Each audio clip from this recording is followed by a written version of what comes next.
आज हम गतिविधि के माध्यम से हिंदी पाठ 10 बंदर बांट का पठन कार्य करेंगे। ये जो है बहुत मज़ेदार एक कहानी है। इस कहानी में दो बिल्ली होती हैं, एक सफ़ेद और एक काली बिल्ली, और उन दोनों में रोटी के ऊपर लड़ाई हो जाती है। और जब लड़ाई हो जाती है तो उनका बंटवारा करने कौन आता है? बंदर। तो चलो शुरू करते हैं इस कहानी को, बंदर बांट। तो स्टार्ट करें। काली बिल्ली, बिल्ली बहन नमस्ते। सफेद बिल्ली नमस्ते बहन नमस्ते। काली बिल्ली अच्छी तो हो। सफेद बिल्ली अच्छी क्या हूँ, भूखी हूँ, खाने को कुछ ढूंढ रही हूँ। काली बिल्ली मैं भी भूखी हूँ। सफेद बिल्ली मुझे कहीं से रोटी की महक आ रही है। काली बिल्ली हाँ बहन आ तो मुझे भी रही है। सफेद बिल्ली वो देखो मेज पर रोटी रखी है, मन कर रहा है पर डर लगता है। काली बिल्ली तू डर, मैं तो लेने चली। काली बिल्ली रोटी लपक कर भागने लगी। सफेद बिल्ली अरे ठहर, मैं रोटी लेकर कहाँ भाग रही है, मेरी रोटी मुझे दे। काली बिल्ली तेरी रोटी गई कैसे? सफेद बिल्ली तुझे रोटी मैंने ही दिखाई थी।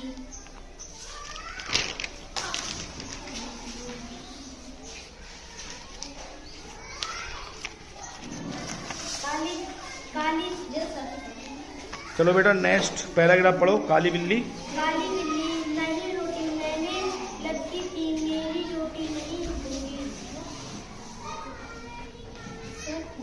सफेद बिल्ली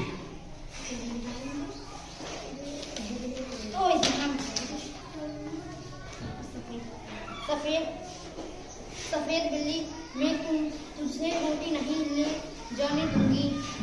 काली बिल्ली मेरा रास्ता छोड़ो, मैं तुम्हें रोटी नहीं दूंगी। दोनों झगड़ते हैं, एक दूसरे पर गरजती हैं। तभी बंदर का प्रवेश होता है। देखिए जब दोनों लड़ती हैं रोटी के लिए तो वहां पे किसकी एंट्री होती है? बंदर की। ठीक है, चलो इस कहानी के माध्यम से बंदर मैं बन जाता हूं। बंदर तुम दोनों क्यों झगड़ रही हो? मेरी रोटी कहकर दोनों चिल्ला भी रही हो। रोटी किसकी है इसका फैसला मैं कर देता हूँ, आओ मेरे साथ। बंदर रोटी अपने हाथ में लेकर चलता है, दोनों पीछे पीछे चलती हैं। बंदर मेज पर आकर बैठ जाता है, बिल्लियां मेज के सामने इधर उधर खड़ी हो जाती हैं। बंदर सफेद बिल्ली से बोला, तुमको क्या कहना है? बोले तुम क्या कहते हो? है श्री जी, रोटी पहले मैंने ही देखी थी, इसलिए रोटी मेज पर पूरी अधिकार मेरा है। बंदर काली बिल्ली से बोला, तुमको अपने पक्ष में क्या कहना है? काली बिल्ली श्रीमान जी, रोटी लेने मैं ही झपटी थी, इसलिए रोटी मेरी है। बंदर क्या तुम दोनों का कोई गवाह है? दोनों बिल्लियां जी नहीं, कोई नहीं। बंदर जब कोई गवाही नहीं है तो किसकी बात सच मानूं? मेरा फैसला है कि रोटी तोड़कर आप दोनों को बराबर बांट दी जाए। मेरे पास धर्म कांटा भी है। बंदर मेज के नीचे से तराजू निकालता है और रोटी तोड़कर दोनों पलड़ों पर रखता है। तराजू उठाता है, एक पलड़ा नीचे झुक जाता है, दूसरा ऊपर। बंदर यह टुकड़ा कुछ भारी निकला, इसे खाकर कुछ हल्का कर देता हूँ। फिर तराजू उठाता है, अब दूसरा पलड़ा भारी हो जाता है। बंदर अब यह टुकड़ा भारी निकला, इसे भी थोड़ा छोटा करना पड़ेगा। बंदर रोटी का टुकड़ा तोड़कर खाता है और कहता है, टुकड़े भी कितने खोटे हैं, बराबर नहीं हो पा रहे हैं। मेरे हाथ और मुंह दोनों थक गए हैं। दोनों बिल्लियां बंदर की चालाकी भांप जाती हैं और एक दूसरे की ओर देखते हुए कहती हैं, एक दूसरे की ओर देखकर क्या कहती हैं वो दोनों बिल्लियां? श्रीमान जी, आप टुकड़ों को बराबर करते करते थक गए हैं, बची कुची रोटी हमें दे दें, हम बांटकर खा लेंगे। हमें यह बंदर बांट नहीं चाहिए।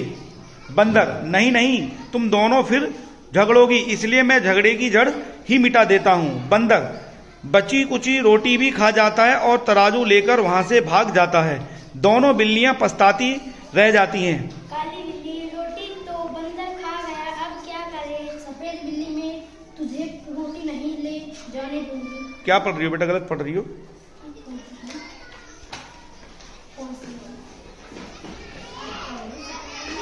नीचे सफेद बिल्ली,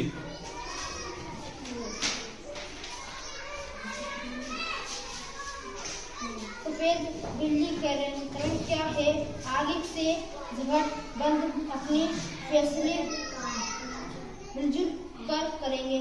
दोनों बिल्लियां गले मिलती हैं और साथ साथ चली जाती हैं। देखिए इस कहानी से हमें सीख मिली, हमें किसी भी बात पर आपस में झगड़ा बिल्कुल नहीं करना चाहिए। उससे होता क्या है, दोनों के झगड़े में, एक कहावत सुनी होगी आपने कि दोनों के झगड़ों में क्या होता है, तीसरा मजे लेके चला जाता है। समझ में आया सबको?